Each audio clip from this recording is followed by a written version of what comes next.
जैसे आसमान। नमस्कार, मैं कक्षा 8वीं का विद्यार्थी आज वृक्षारोपण के ऊपर भाषण देने आया हूँ। जैसा कि आप सबको पता है कि हमारी धरती में से पेड़ की कमी होती जा रही है। अगर ऐसा ही चलता रहा तो हमारी धरती एक ना एक दिन आग का गोला बन जाएगी। अगर ऐसा ही चलता रहा तो एक दिन हमारी धरती में से जीवन खत्म हो जाएगा।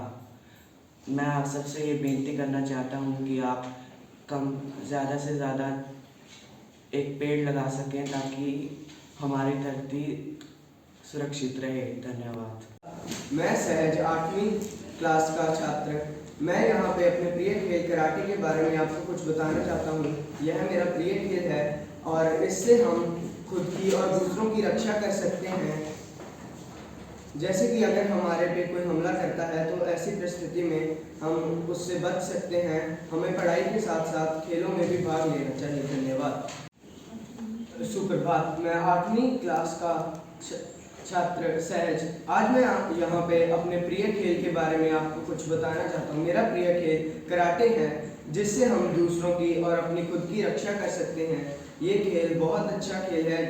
जैसे कि हम अगर हमारे पे कोई हमला करता है तो ऐसी उसको क्या कहते हैं।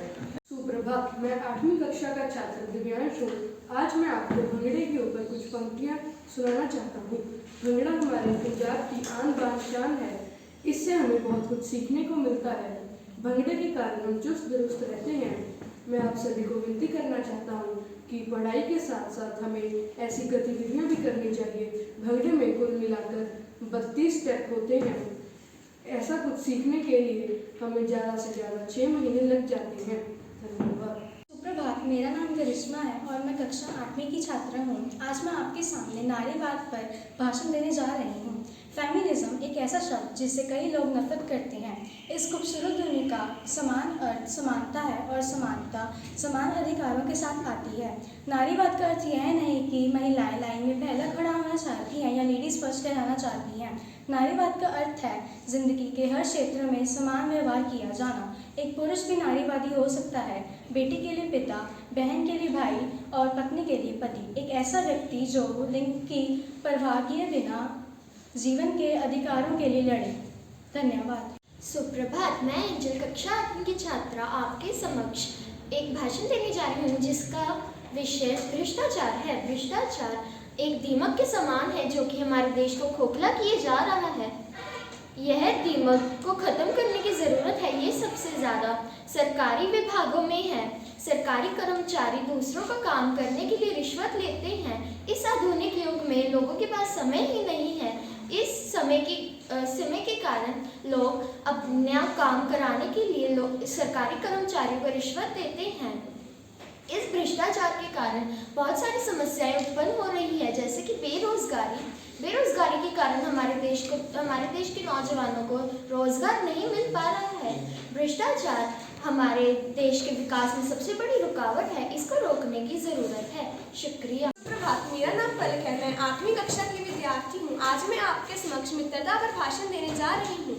मित्रता एक ऐसा बंधन है जिसमें एक मित्र अपने दूसरे मित्र से अपने दिल की कोई भी बात बिना सोचे समझे कह सकता है। जैसे आसमान बादलों के बिना अधूरा है, वैसे ही एक मनुष्य एक सच्चे मित्र के बिना अधूरा है। मित्रता भी 2 प्रकार की होती है। सबसे पहली मित्रता सच्चा मित्र, जो अपने मित्र को गलत मार्ग से हटाकर सच्चे मार्ग पर ले जाए, वो होता है सच्चा मित्र और छोटी सी आशा को भी बड़ी आशा में बदल देता है।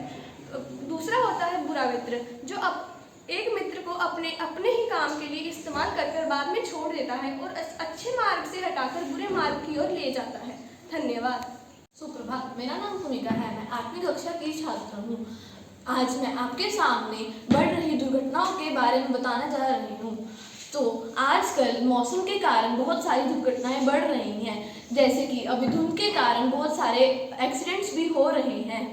इसका सबसे मेन कारण है कि बढ़ रही ठंड की वजह से हमें रास्ते में दिखाई नहीं देता और हम जल्दबाजी कर जाते हैं।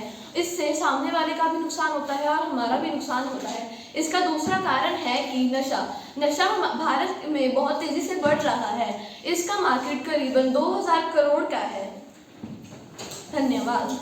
सुप्रभात। मैं नीरजा कक्षा 8वीं की छात्र आज आपके समक्ष सफलता पर भाषण देने जा रही हूँ। सफलता हर किसी के जीवन का लक्ष्य है। हर किसी के जीवन में चुनौतियाँ और अनेकों अवसर होते हैं और वही लोग इसे प्राप्त कर सकते हैं जो लोग संघर्ष करते हैं।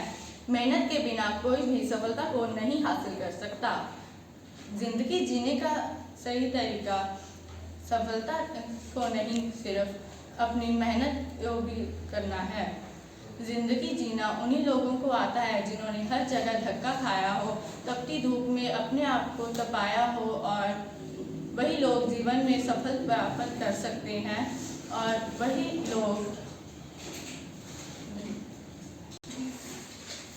लोग सफलता को प्राप्त करते हैं।